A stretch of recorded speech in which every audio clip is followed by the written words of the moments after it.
Hello, everybody. So this morning, myself, Hannah Bilston, and my colleague Matt Dodds are going to be talking to you about our project that we've been involved with in the last over 10 years in Finemere wood in Buckinghamshire.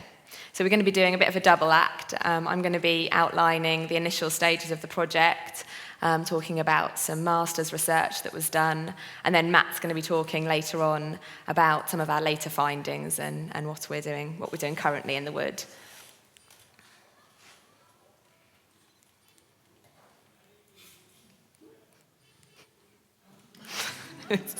Okay. Oh, there we go, going the wrong way. So Finemere wood is a 45-hectare ancient woodland site that's surrounded by other woodland sites that all used to make up the ancient hunting forest of Burnwood. It's owned by a local wildlife trust, and so its sort of primary purpose is for conservation activities. So the Bat Box project was initiated in the woodland in 2002 as a focal point for the newly formed North Bucks Bat Group. The Bat Group had gone along to Whiteham Woods, which Danielle Linton spoke about, the bird box project that they have going on in this wood, Whiteham Wood. But bats use bird boxes. So the idea was to have a look at how successful they were being and then adapt some of the ideas to then put into Finemere wood. So in 2002, we then put up 33 bat boxes at various heights, generally 3 to 4 metres. We used a whole range of woodcrete designs. Some were hung on brackets away from the trees because people had talked about concerns over insect infestation.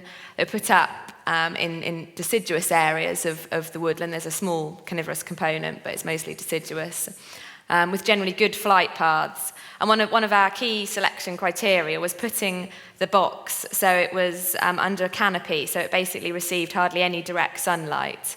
There were a few in indirect sunlight right on the woodland ride edge, but generally they were really where they were shaded. So you can see here, this is the woodland.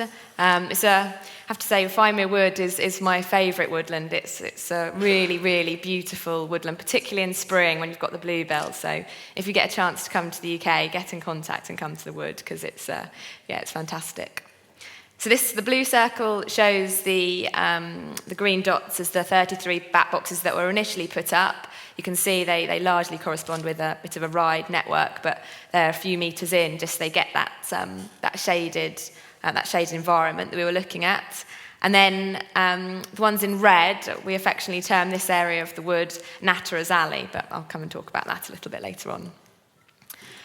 So for the first 4 years of the project, we really didn't quite know what to expect. We didn't know whether it was going to be as successful as Whiteham, so we were sort of playing at it. We didn't necessarily have a really we methodology, but over the years we realised actually we were getting quite good numbers of bats, so it was potentially going to be quite a successful scheme. So we basically refined our approach, evolved the project a bit, and it culminated in 2005, where we did monthly checks.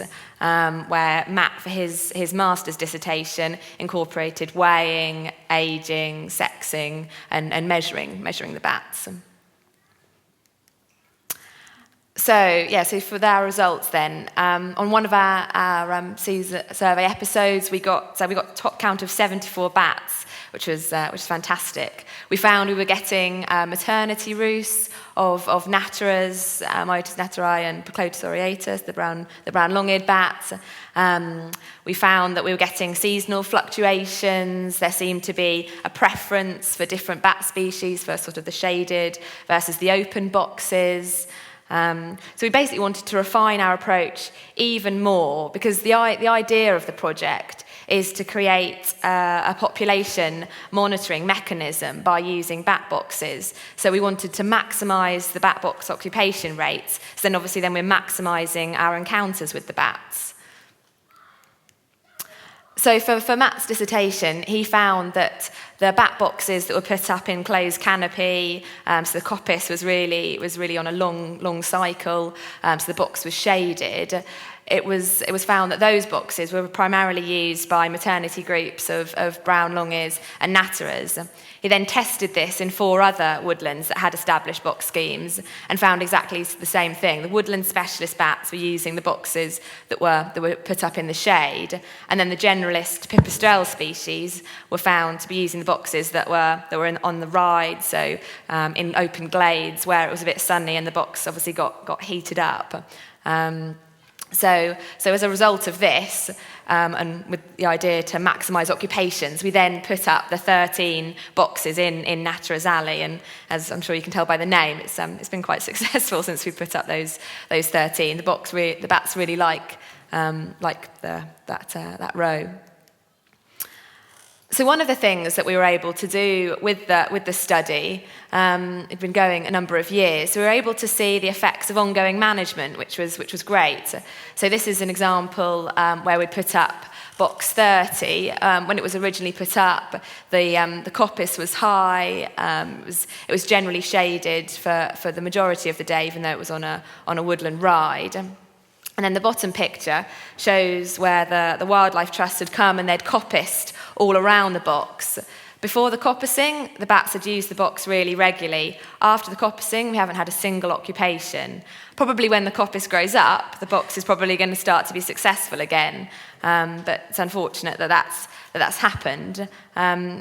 We've sort of thought about this, and it raises the question whether you see stability or dynamism is sort of important in your bat box project, and that really sort of depends on whether you view the bat box project as a monitoring tool or as more of a conservation tool. So the next stage.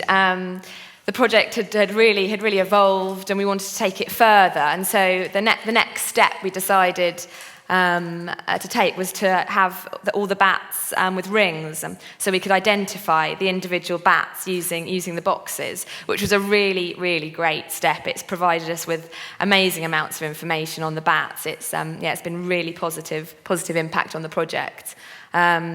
We could use the project, because we'd got a number of years of data, to have a look at various factors that could be influencing box selection. And so basically it was used, I used it as part of my master's research, and there was another master's project that looked at the difference between natural and artificial routes, which I'll go on to talk about. And as I said, it's basically the idea was to create a legitimate way of monitoring woodland bats, which at the moment there isn't really a sort of an agreed method. So one of the things that we noticed from we'd had these obviously all these bats with our rings on. We looked at individuals. This is brown long-eared bats that we encountered in 2007 and 2008. And I'm not sure if it was like this in the rest of Europe, but in England, the weather was horrendous. The weather's normally not great, but it was particularly bad in these 2 years. It just rained constantly.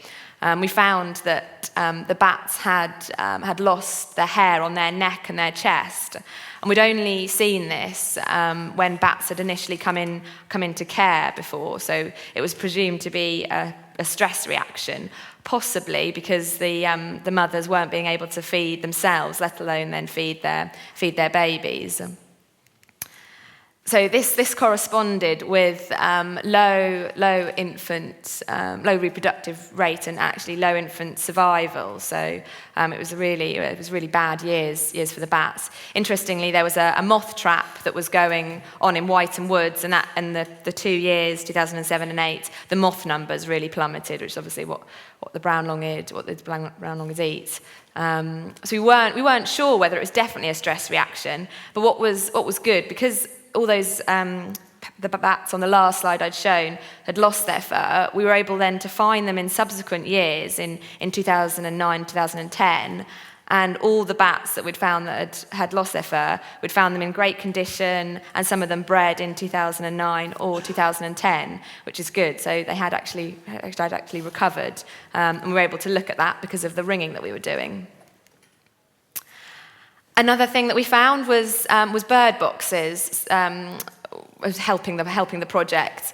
So as I said, we'd seen this seasonal occupation. So the bats seemed to use the boxes after the breeding bird season. So in May and June, we just get lots of blue tits in the bat boxes.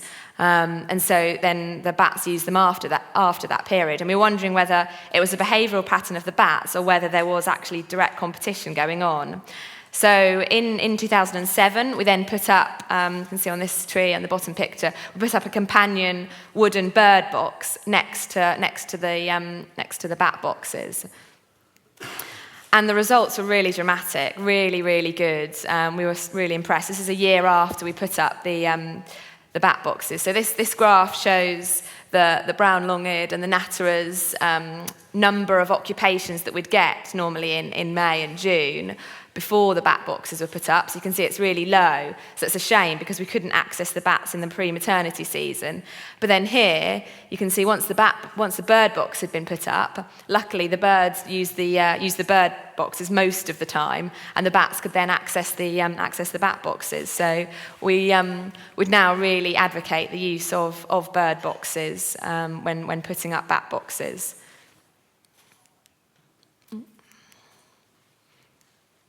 So as I mentioned, there was a study, another master's dissertation, that looked at the difference between occupations of tree roosts and of our bat boxes, which was quite cool. They did a study specifically looking at maternity groups of natterers' bats over the maternity period. And there was lots of information that came out of that study. I can't talk about it all, unfortunately. But one of the key findings was that 90% of the time, the bats were using the tree roosts, and only 10% of the time, they were using the bat boxes. So people that would say, oh, you're going to get bats reliant on the bat boxes, that isn't what we've found. That isn't what we can say is happening in Finemere, because they're not really reliant on them if they're only using 10% of the time. And then also that we found, that I know other research on looking at natterers has found, is that they switch roosts quite frequently. So on average, 3 to 5 days is what we found. And my subsequent masters also found that using temperature sensors. So this was a study I looked at for my masters, again looking at factors that are influencing bat box selection, just to understand the best place to put bat boxes. So we looked at various factors, including temperature. So we had an eye button temperature sensor. Probably some of you are going, oh gosh, you use eye buttons. There was a research paper that was published a few years ago, just after we'd spent a lot of money buying loads of eye buttons, that came out that said eye buttons release a high frequency pulse that would be disturbing. So subsequently then had to wrap and insulate the eye buttons in a material to cushion the noise. Some of the eye buttons were temperature and humidity, so they obviously couldn't have any sort of wrapping on them. So we'd have 2 bat boxes on a tree, one without an eye button and one with an eye button with the humidity sensor, just so then we could basically get comparative data. And on the first time we checked, we found the bats in the box with the eye button uncovered. So yeah, it was clearly not having a massive effect, which is quite interesting because you can really hear it on a bat box. So basically, we've got all these boxes. By then we'd had I think it was over 40 bat boxes in the wood, each having with these temperature sensors. And you can see here, this is a temperature of 2 bat boxes that were put up in very, very similar habitats, closed canopy, and you can see the temperature. They're exactly the same. We had ambient temperature sensors on trees next to the bat boxes, and the ambient was exactly the same as the bat box. The bat box wasn't providing any sort of insulation. They were just following what the ambient temperature was doing. And then here you can see that there's a temperature increase, and this is when bats have entered the box. So you can see the bats are in occupation, and they're increasing the temperature about 10 degrees. They stay, possibly the same group. Unfortunately, we don't know because we're not doing pit tagging. But they stay for 5 days, and then they've left. And then the same group or another group have come back for sort of 2-3 days.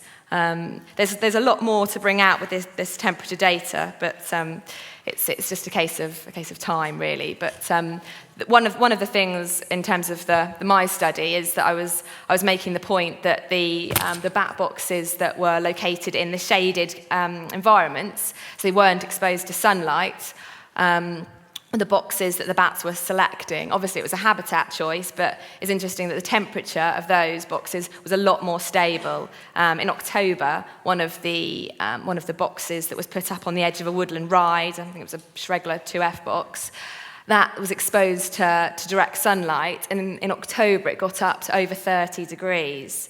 So then imagine when you're putting then 10 degrees in when you get a group of bats, and the box then soon potentially comes too hot for the bats to use. I also looked at other factors. The three that I've just listed there was either a significant relationship or a non-significant trend.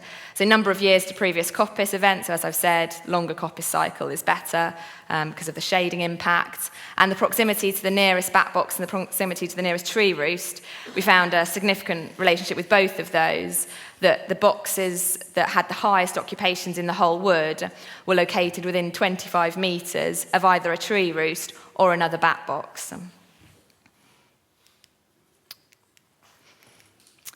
So the final thing that I'm just going to talk about is bat box design. We did quite a cool study. It was quite fun. We noticed a preference for certain types of Schregler bat box, and so I said, this is interesting. And Matt was like, right, let's test it.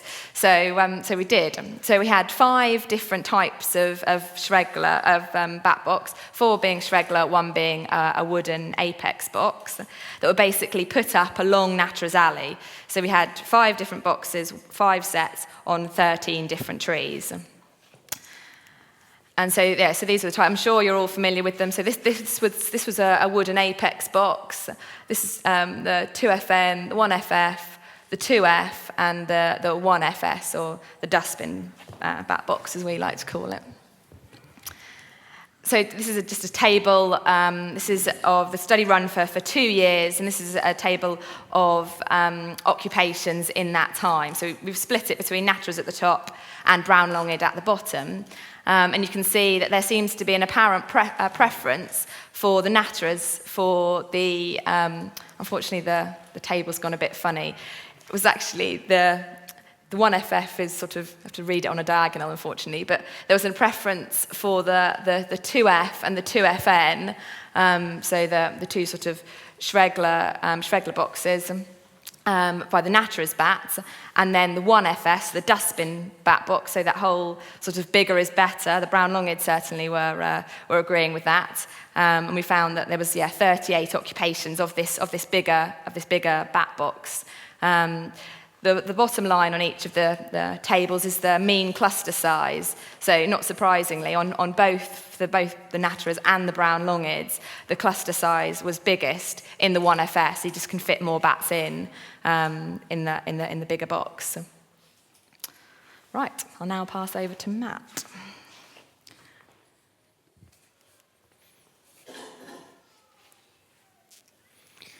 Right, thank you very much, everybody. I'm really pleased to be here, and thanks for inviting us. So I'll carry on. Bear in mind, what we want to do is design this monitoring methodology that we can then use in other woodlands. So we want to try and investigate all the nuances of bat box occupations so that we can understand them better, so then we can put the bat boxes in the most appropriate locations and get the best scheme possible. So another MSc dissertation that we did was for social groups. This was done by a chap called Toby Thorne. It's a really nice piece of work, and it showed that whilst the Nattra's were forming one social group, the brown long-eared bats were forming different social groups. And that's really important in a woodland, because if you're designing transect lines, you need to understand the spatial orientation of the groups that you're looking at. So this is a really nice piece of work, and we followed on from there and allocated roosting areas. So these are roosting territories that those 2 different social groups occupy, which again is important if you're putting your transects, for example, your box transects across here, or putting your transect across here, it will give you a different result than if you put there. It's just something to put your transects there. So it's something to be aware of when interpreting the results. And we need to understand the parameters of everything that we find if we're then going to make population estimates based on the information we're generating. So whenever we have discussions with groups like this and we get criticised or we get people raise concerns about it, we think, well, the best thing to do is to address this question is to then go and test it. So one of the things that we saw was that there might be a potential preference for height. And I have this dream of being like Colin's project and having loads of Becksteins, which always seem to ignore my boxes, but every other bat box scheme where Becksteins are present, they're stuffed full of Becksteins. So my solution to this was to look at Colin's project and then try and see if I could get Becksteins in my boxes. So we've put up boxes at 3 meters and 6 meters to see if there's a species preference. Well, and this project's run for 2 years. And it's done in the most high quality area of the woodland where we've got the greatest occupation rates, which is the most stable, oldest part of the wood. So we haven't really found a statistical difference. I've only just extracted this data, so I haven't done any statistics on it, but there doesn't seem to be a massive significant difference between the occupation of higher and lower. Still no flipping Becksteins, which I'm really really disappointed about. The only slight interesting thing is the presence of noctule. We've never had noctule in the boxes before until we put the boxes up, which corresponds with Poulton's study, which I believe Colin was also involved in. Right, okay, so another thing we wanted to do was modify the boxes. Again, we've discussed earlier about the influence of birds on the bat box project. Well, putting up bird boxes is extraordinarily expensive because you're doubling the cost of your project. So we wanted to see if there was any sort of modification that we could do that would mean that we didn't have to put up bird boxes. So we tried this modification with on 2FN and 2FN and 1FS boxes. So basically we reduced the width of this gap here to create a tunnel, and then we blocked up that hole with expanding foam, which is impossible to get out of your clothes, so never use it if you possibly can. And the other one here, we adapted a 2FN box to make a tube up there. So we used a toilet roll and then again coated it in expanding foam, which then held that tube there. And the idea was that birds wouldn't go up there or be less likely to go up there, because what Hannah didn't mention in her project was that, in her talk, was that these 1FS boxes, every time there was a 1FS box erected, even with a bird box, the birds would always go in the 1FS. So for half of the year, they would use the 1FS, and the later half of the year, they were incredibly popular. So we wanted to maximise the occupations before that period, during the pre-maternity period. So, very interesting. I haven't had the time to really look into these very, very much, but so the modified were more successful in terms of the amount of bats they attracted. But interestingly, during this period, May, June, the bird use period, the unmodified were more successful quite considerably. I don't really understand that. Possibly because we had a series of controls, so we'd have half the boxes unmodified, half the boxes modified. If you have an unmodified 1FS, then the birds would go into that, leaving another unmodified 1FS that the bats could use. Do you see what I mean? So the 1FS was acting as a bird box, which meant that they could go into the other companion, the pair in the scheme. So maybe that was it. But what was interesting is that it was successful as a modification. So there were no bird nest occupations of the modified boxes, where there were 28 bird occupations of the unmodified boxes. So it's successful from that point of view. And it also shows that they can use the boxes with it. So what we're planning to do now is to use bird modifications for all our boxes. Another advantage of it is we always try and be passive in terms of the monitoring tool. So we're very conscious of criticism, and we want to test if there's assumption that by putting the bat boxes up, you're artificially altering the bat population or you're artificially altering the bird population. So we want to make sure that we're as passive as possible. From the research that we've done, I'm convinced that there is no positive impact on the bat population, but I don't think you can argue that there is a positive impact on the bird population, because you're putting in bird boxes, which then the birds occupy that they wouldn't have before. So the advantage of this modification, we can now take our bird boxes out and be more passive, and so it should have beneficial effects on the bat population because there'll be more food because the birds aren't eating it all. Anyway, just quickly. So, population trends. The idea, again, is whether this can function as a population monitoring methodology. You can see here that this is these are the adult female numbers. Well, I'm going to show a number of slides here from various periods in the research that show that I'm happy, or I'm convinced that we have good population monitoring. What is noticeable is that there's greater fluctuation with the brown long-eared numbers, and I think that's one, because they're more impacted by the weather conditions, and I'll show you some data that shows that. But two, because they're less reliably encountered in the bat boxes. So natter is very regularly encountered, so you can make more robust assumptions about their population than you can with the brown long-eared. Again, you need to understand the parameters if you're going to make predictions based on that. So the confidence levels, again, we need to understand the confidence levels if we can make those population estimates. So this slide relates to, of course, as we introduce the ringing program, the more we ring, the more we have ringed.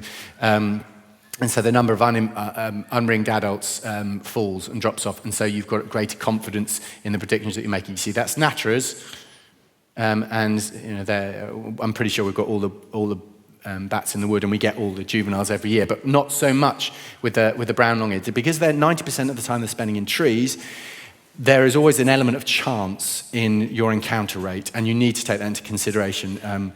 But as long as you understand the parameters, then you base your assumptions on that. So another thing we did was we were criticised by somebody saying that what we're dealing with were trap-happy individuals, and that was bats that have been habituated to the boxes, not a true reflection of the population.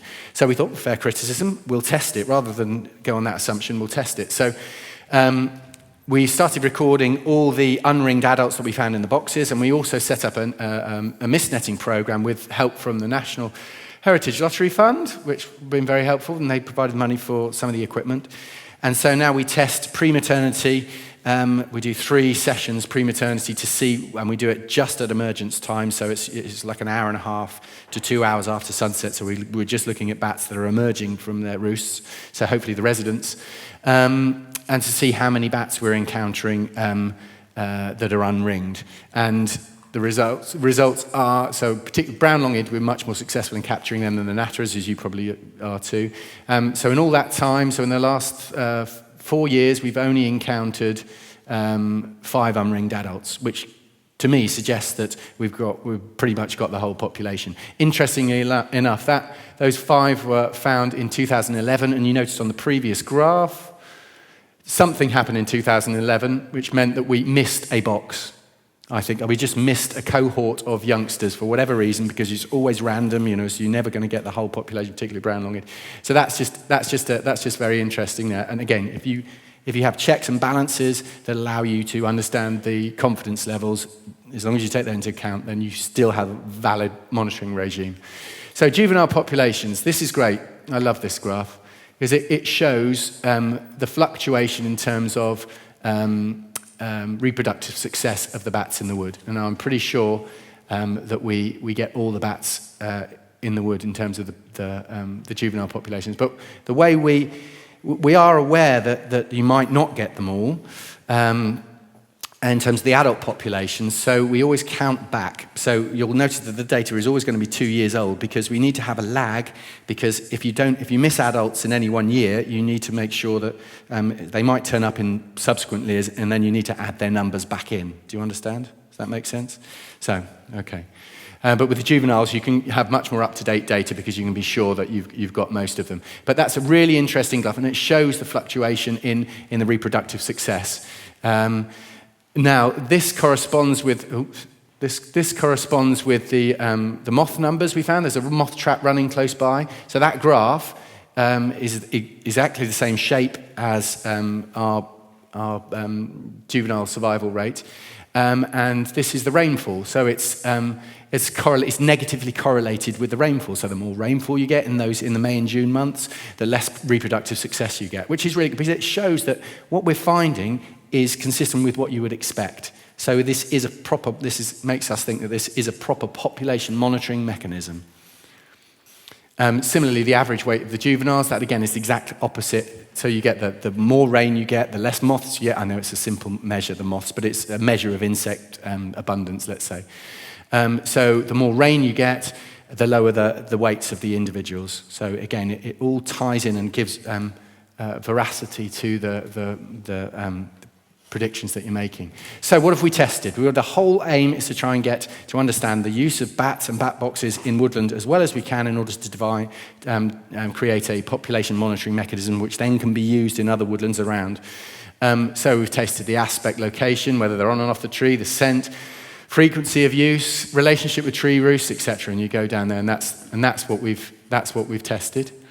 So what have we found? Are they passive? I'm convinced that they're passive because 90% of the time they're spending in tree roosts. They're just incorporating them into the number of roosts that they use. Yes, there is species preference. Some species will use them more regularly than others. I mean, you need to understand that. Competitive advantage over other species. This is another criticism that's levelled. I don't see how they can do. 90% of the time they're spending in natural tree roosts. They eat different things. There is some discussion about pipistrelles impacting on barbastels and pipistrelles impacting on lesser horseshoes. We don't have those in our wood, but I think these species have interacted with each other for thousands and thousands of years, and given that they don't use the boxes very frequently, I can't see that there is an impact, a competitive advantage. Mature woodlands, they work best in mature woodlands. That's the one thing that comes out of the study quite effectively. So often it's said that coniferous woodlands are the best place to put them where there isn't many tree holes. Where you've got most tree holes is where they'll work best, in my opinion. But depends on the species, like with all these questions. Seasonal factor, yes, there is. Bird competition is a real problem, but you can address it. Desert natural roosts, no, they won't desert the natural roosts. Does the regular checking disturb the bats? The regular checking does disturb the bats. Every time you open a bat box, the next day they will leave. We found that 100% examples. But in terms of significant disturbance, i.e. disturbance that would affect the population, I don't think it does. We get multiple recaptures. They just move to another box. The survival rate of the young isn't affected by the checking of the boxes. So there is an element of disturbance, but in terms of a legal sense, in the European Union legal sense, I don't think there's any disturbance to worry about at all. Habituated group of bats, no, I don't think it is. And can the model detect population fluctuations? Yes, it can, really well. Really pleased with the way this performs. And I'd really love, my dream is to see it spread out into other woodlands and everyone doing the same methodology, and then we could really have population monitoring. Because if you think about it, there is no accepted method of doing population monitoring of bats in woodland, meaningful. You can do acoustic monitoring, but that's sampling. It's not monitoring. That's my statement anyway. So population monitoring is possible, but you need to understand the parameters, clear aims. You need to check to see what your confidence levels are before you make predictions on what your population is actually doing. You need to follow a tight protocol. And the data that you generate, I'm sure everyone that runs box schemes where you use rings, is you generate so much data, and it is fantastic data. And so get a statistician involved and use your imagination. You can ask this data so many things, and you're just limited by your imagination as to what you want to ask this data. You could find out so much from this, because it's the most convenient way of studying bats, and we don't make the most of it. I don't think we make anywhere near the most of it that we could do. Okay, so this is a Finemere model. What have we found? So we want to try and give a model that we can then click into other bat projects elsewhere. So the best place in terms of the Finemere model, I'm not sure how this works on the continent, but certainly in sort of what we call W8 or W10 woodland in Britain, so which is lowland deciduous woodland. The best places to put it are structurally mature woodland with a stable canopy. These are for woodland specialists. This is for brown longears and natterers, although I think it can work with Daubenton's and as it does in Whiteham, and potentially with Becksteins, as Colin finds everywhere. In order to correspond with a Finemere model, so woodland should be from 40 to 80 hectares, 50 being the optimal size, 1 box a hectare, transect lines 25 metres apart. Now, what I mean by that is that what you need to do is chop your woodland up into the areas where you've got optimal habitat and put transect lines with boxes 25 metres apart in each of those part, so you get a good geographical spread. So that's what we found, because you have to be aware of the geography of the wood to encounter social groups, to account for that, sorry. So 90% of the box is in deep, shaded, non-intervention woodland. So the deepest, darkest part of the woodland is where you should put your boxes, not 3 round a tree in full sunlight. So 10% of boxes, you need to have, in certain parts of the year, the bats start, usually when the colonies break up, they might then start moving into the more dappled shade environment. So I would say 10% of your boxes put in that sort of dappled sunlight environment. Even geographical spread, the bigger the boxes, the better. Once you control for bird occupations, the 1FS boxes are fantastic in terms of the number of bats that you can encounter at any one time. Even if they have a lower occupation rate than a 2FN box, they have a higher cluster rate. So the graph that Hannah showed earlier is 10 occupations, average of 34 bats. You're talking about 340 interactions with bats that you could have, whereas you get smaller numbers in the 2F, and even if you've got more numbers, you're less likely to have the numbers of bats, if you see what I mean. You can have more occupations, but less likely to have the numbers of bats. So bigger is better. What I would say, a caveat here, so this is the box that Colin gets his Becksteins in, which haven't come into mine. Thank you, Colin, for that tip. So what we have noticed is that in colder periods of weather, the 1FF box is used. So in the spring and in the autumn, the 1FF box is used. And I think the reason for this is because it's flat, the bats don't cluster.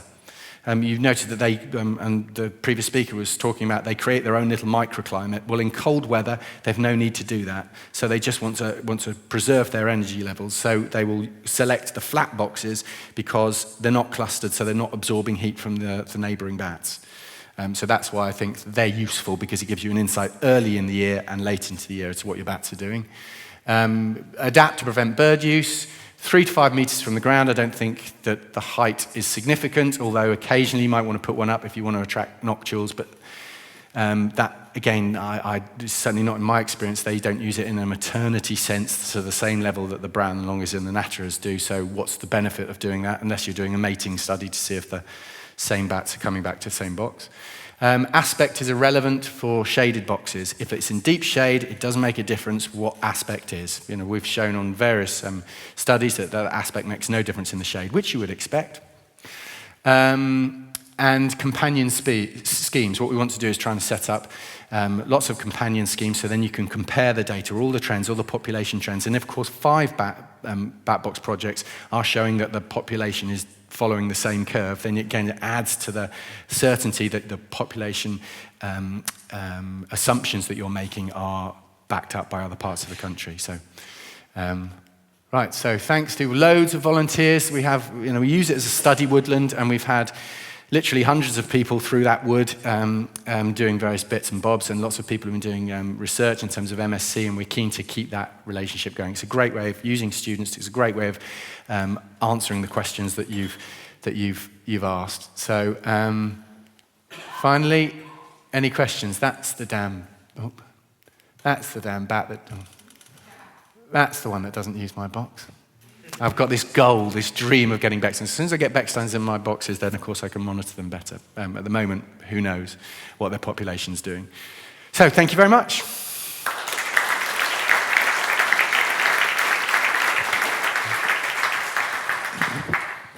Yes, Colin. Yeah, wait for the microphone, please.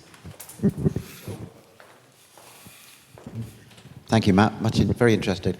Just one comment. You mentioned small boxes tend to attract small clusters of bats. I have to disagree with that, because my 2FNs often has 40, 50, and my record is 70 Becksteins in a 2FN.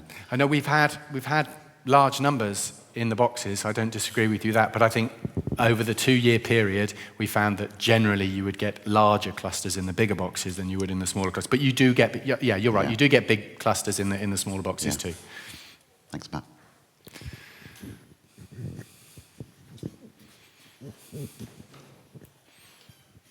Matt, I was intrigued that you mentioned the scent. How did you ascertain that? I imagine you. No, it had been suggested to me by a much older, more respected bat worker than I, that scent played an important part in the uptake of roosts, and that once a particular species of bat had used a roost, then another species of bat wouldn't use it because of the scent. So what we did, we took the poo from one of the bat boxes.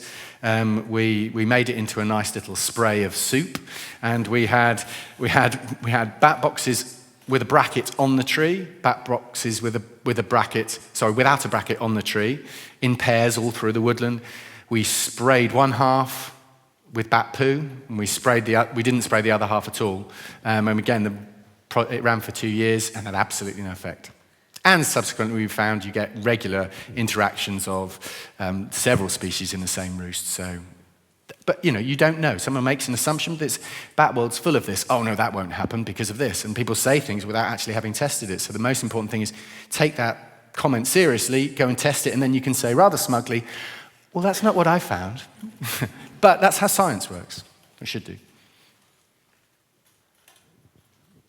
No more questions? Yes, sir.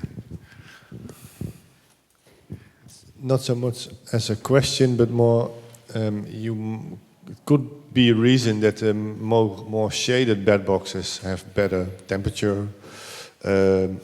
Stability. Yeah, more stability for these beds. But also what I was thinking, that when I think of, but it's also only experience, not scientific, where I find the best tree roosts for Darbentons and Netterers and brown longage, which are also very light sensitive. Yeah. That is shaded areas. Also, that might be a reason because they are there. Because when swarming or leaving the bed roost, the amount of light in the forest is also very important. So maybe you can do some testing about that as well, because you have also difference in bed boxes hanging on the edge of a forest, but not getting a lot of sun because of the which side of the forest it is, east or west or north or south, and the shading because of it's in the middle of the forest. That might also be some difference. Yeah, for my master's dissertation, I wanted to have a look at light levels, but measuring light levels accurately so you get some meaningful data is really difficult. Yeah, it's really... Well, it's right in terms of the habitat is critical. What we found is that the box type actually isn't the most important variable. This is what Hannah found from her work. It's the location. So you can we could have 15 apex boxes that were never used once during the study, and if you put 15 apex boxes on their own in that location, I'm pretty convinced that they'd be used just pretty regularly. But it's the fact that the bats had an option, so they could choose from the different bat box types. But yes, the location is everything in terms of bat box selection. Selection of particular areas. We did try another experiment, didn't we? But it didn't work out because the volunteers that put the boxes up didn't do it in the right place. But we made a new transect line, and again, what we thought was optimal habitat, and based on what we'd found, and the idea was supposed to be a dog tooth pattern, so 10 meters, 20 meters, 10 meters, 20 meters from the edge of the wood to see if we could pick up any differences in occupation. So the habitat was the same. It was just the distance from the edge that was different, but that didn't work out as well as we hoped. So we might have to revisit that. Okay, thank you.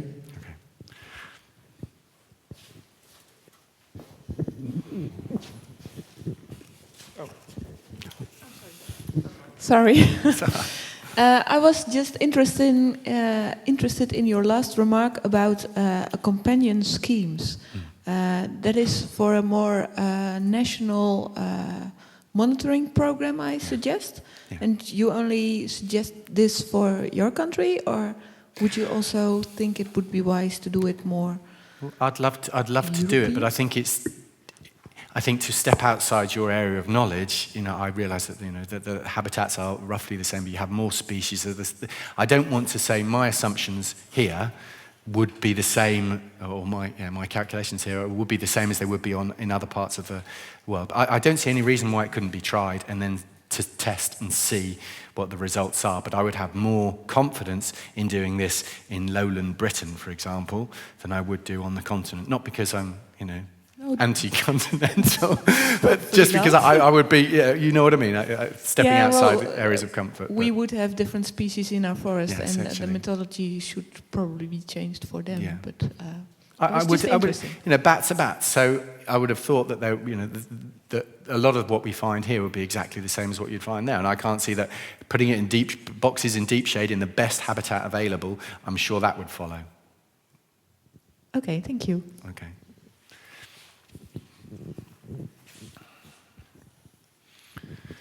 In monitoring, we have, let's say, the ecology and the methodology, but we also need the volunteers to do this over a long time. So what is your needed investment of work to keep a scheme like this going for 30 years? It's a very important point. You need to have a long-term commitment, and people entering into this have to understand exactly what a commitment is. You're talking about 7 checks a year? Yeah.